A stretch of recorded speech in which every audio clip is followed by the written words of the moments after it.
Okay, so this is recording. I have to read something of my friend's. It's Echo again, and it's still on his blog.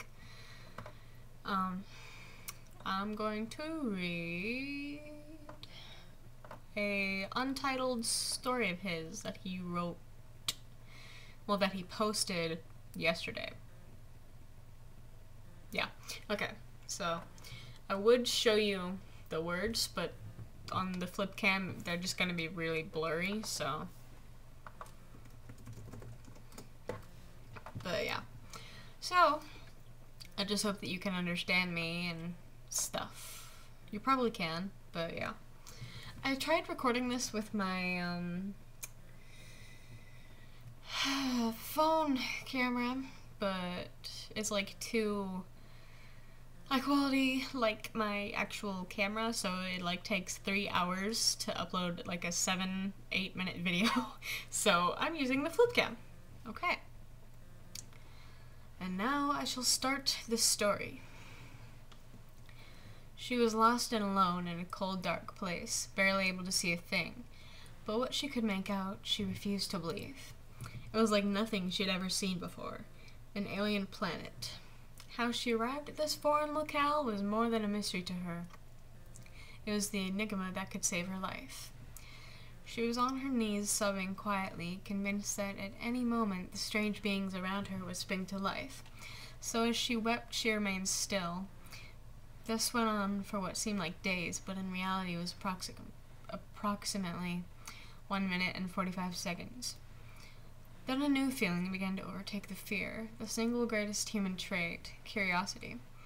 She moved towards one of the seemingly lifeless aliens, only to discover that it was in fact made of wax. Instantly she began to laugh. Far from an alien world, she was in some sort of movie set or museum. With this new information, her curiosity began to transform into courage, and she began to do what humans were meant to do, explore. She inspected the bizarre fake plants and strange fake weapons, chuckling at how silly she had been. People don't randomly find themselves in other worlds, she thought to herself. But she knew something was still amiss. She couldn't quite put her finger on it, despite how obvious it may seem, and she knew it should be obvious, so she decided to ignore it. Eventually, she found her way out of the strange set and onto one depicting a zombie attack. If I had found myself here first, I think I would have really lost my head, she said aloud as she continued her exploration. Then she noticed something. At first she wasn't sure what it was, but then it happened again. Flickering lights.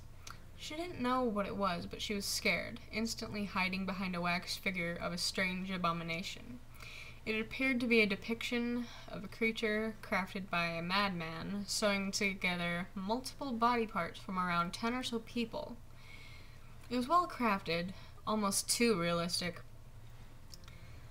The lights came closer, and the shadows of the zombies danced, making bigger, scarier monster images appear as the source of light continued on its path directly for her.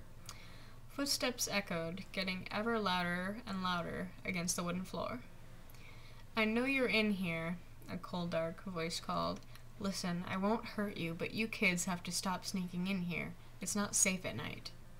She was confused, and once again the fear began to fade, and the curiosity began to control.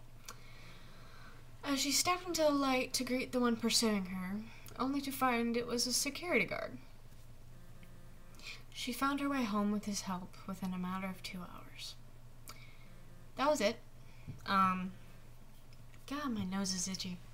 So, his blog, if you're interested in seeing like more stories from him and stuff, is True Echo 22, and that's the actual number 22 with the numbers. I'm a dork. Okay. .wordpress.com, and he just says random stuff and posts stories and stuff. And then his Facebook,